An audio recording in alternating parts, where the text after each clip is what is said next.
Whether we realize it or not, everyone has been impacted by addiction. We all have family members, we all have friends that have faced this demon. But there's hope. There's hope in recovery. There's hope when we work together to rise above the plight of addiction.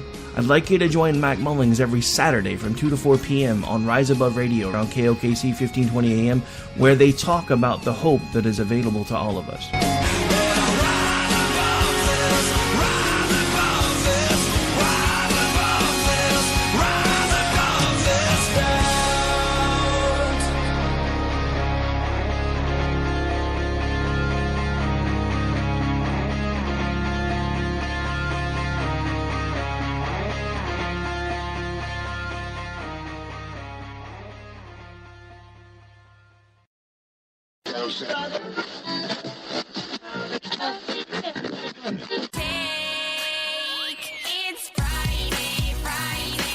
Oh, let me tell you something. I am so sick of Washington and all its works and all them politicians down there and them congressmen. I'll bet you won't find none of them congressmen turning down their electric blankets tonight. Because if they did, their secretaries would get up and go home.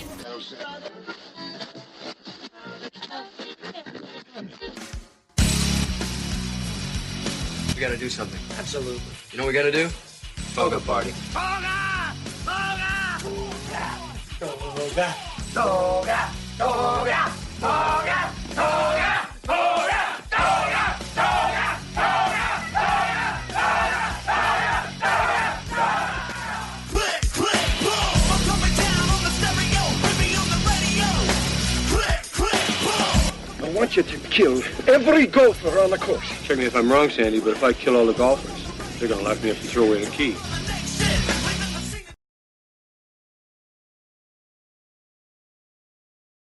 All right, good evening, ladies and gentlemen. This is KLRNradio.com, where Libby regions still reign. We are live, and I'm a little bit discombobulated because I completely screwed up and loaded stuff in the wrong console, realized the microphone wasn't reading, and then had to start over. So how's you guys Friday night going? Mine's so far not so great. Hey, Dan, how you doing?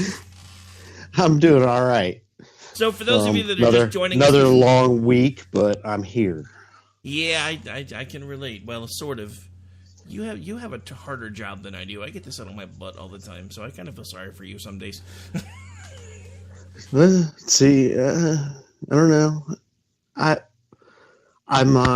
not a real good desk person. I'm not. I don't know. I did it for a while when I was up in D.C., and I ran a service department up there, and my boss got mad at me because we had just redone the offices and everything. And after like 3 months, I had a path worn in the carpeting in my office because I didn't use my chair. I stood in my office and paced the whole time. Yeah.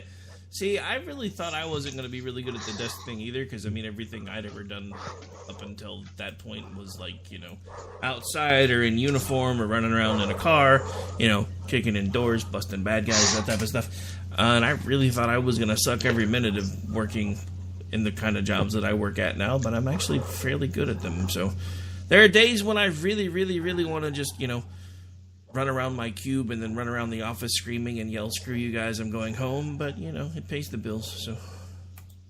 Yeah, I mean, it's, you know, I like my job. You know, it's fun doing what I do, but weeks like this, it always seems to be that, you know, the global warming tends to kick in when I'm on jobs where I'm at, and it is in the 20s every morning, which makes it fun. You know, when you're you know, setting 350-pound pieces of glass and it's freezing out and your hands are numb, and it's nice. I like that part of it. Yeah, I don't know. I think it's funny that anytime the weather goes wonky, they're like, global warming, and I'm like, then why the hell is it freezing outside? Yeah. That's not global warming, and that's why they call it climate change now. Because, you know, yeah, they had to change that. They jumped on that real quick. You know, they forget about all the regular weather patterns that have gone on for centuries that can be traced, that are exactly the same as now. It's because all of us common folk are driving our cars to work. We got to cover up that carbon footprint of Al Gore, spending thousands of dollars a month heating his pool in the winter. Ron, do I need to ask why you're racking your shotgun? Is that your L word count? Did you already say the L word? Because he's counting something, and I'm assuming it's L words. It must be. I don't know if I said it or not. He just put it in chat. Dan 1, Rick 0, Ron racks his shotgun. Oh, so yeah. Great. So now we have Scottergate that counts the curse words on FUBAR, and we have Ron that counts the L words on our shows. Nice. All right. So anyway, so I don't know. Where do you want to go first? It's not like there's been a shortage of news. Can we start with Gillette? Sure. Okay. So here's the deal. Gillette comes out with this whole campaign. The whole campaign to tell men to be nice. And everybody is like, what the hell, Gillette? And all of the feminists, everybody, they're just saying the men that aren't nice. Then come out with a campaign that says all the men that aren't nice should be nice. Because basically the campaign is telling men to be nice. Telling men not to be masculine. Telling men, I get it. Yes. No. Beating women is bad, and of course, and everything else, but it's not ingrained in men to mistreat women. This whole ad campaign, I know you and we've both used Dollar Shave Club for years. So, I mean, it's not like Gillette's losing a customer with me. They lost a customer with me a long time ago when it cost me $20 to buy razor blades. I get them better razor blades from Dollar Shave Club. Like, I think it's $8 lasts me like 2 months. And they're better razors. And I don't even have to go to the store to get them. And before anybody asks, no, Dollar Shave Club is not a sponsor. But I love the product because it's just like I don't have to go to the store anymore. And what used to drive me crazy was before I started buying my razors from there, it was cheaper to go to the store and buy a brand new razor with the 2-pack than it was to buy the refills for the razor. Yeah. What sense does that make? Yeah, absolutely. And with Dollar Shave Club, you get the nice little fun facts in your toilet notes every month, and you can order all kinds of other great stuff. And dude, the shea I love butter, it. The shea butter's the bomb. I'm just saying. It is. And when you need it or when you want it, you just go into your account and add it for that month, and boom, it all shows up at your door, and it's great. And the razors are awesome. I mean, I don't understand why all these companies have to keep giving in to social justice warriors, especially when they don't have to. Gillette didn't need to do this. Well, you know why they did it. Who right? was up in who really was up in arms about Gillette? You know why they did it, though, right? You've seen the piece about the Gillette exec that was like trashing Trump or trashing women that voted for Trump, and she's a woman. Yeah, well, whatever. I mean, so keep your personal business to yourself. I mean, honestly, she should be fired because this ad campaign got them, they may say that there's something positive out of it. I don't know what it is. It's just, I don't think Gillette was doing real well anyway. I mean, honestly, I don't understand with the options out there like Dollar Shave Club and Harry's. Laura's son, we got him a Harry's gift set for Christmas. He loves it. He loves it. I mean, he just started really shaving.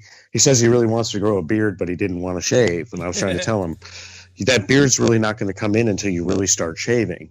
He's like, oh, really? So we got him a little Harry's gift pack, and he loves them. He loves the razors. He loves everything that came with it. And it's cheaper than Gillette, and the razors are just as good or better. Yeah, well, hopefully he has better luck than I did. I'm 46 years old. I've shaved every 2 to 3 days since I was about 18, and I can't grow a beard for nothing. Well, he is fair-skinned and blonde. And when I say blonde, I mean blonde. I mean, you could actually, if you got really close to his face, you go, oh, yeah, you do kind of have a beard coming in. But it's like long peach fuzz. Nice. But anyway, I mean, I honestly don't see how they can be competing by selling these, refills for $20 for 5 of them or whatever they are. Yeah, when I can get a 5-pack, they keep them. They keep them $6. locked up. They keep them locked up at the drugstores. They're like gold. Yeah, especially when I can get the same thing from Dollar Shave Club for like $6. I mean, that's their bare bones thing is like 5 blades for like $6. Yeah, I think I get the one. I think it's like the 4 blade, and it's like $8 something a month. Yeah, for that's what it is. Like the equivalent of the top of the line Gillette razors, and they're a lot cheaper and they're better. They last longer. A lot longer. I mean, yeah, I had to keep cutting my order. Now I do have a beard, so I don't shave my entire face. I just shave part of my face and my neck. But still, I mean, they just last longer and they're better. I just, I can't see how Gillette can be competing. And then to come out with this ad campaign where most of your customers are men, and you basically come out with this ad campaign telling men how to act. It's just stupid to me. It just makes no sense to me. Well, I mean, it makes as much sense as everything else that's going on right now. I mean, you basically just destroyed your entire customer base because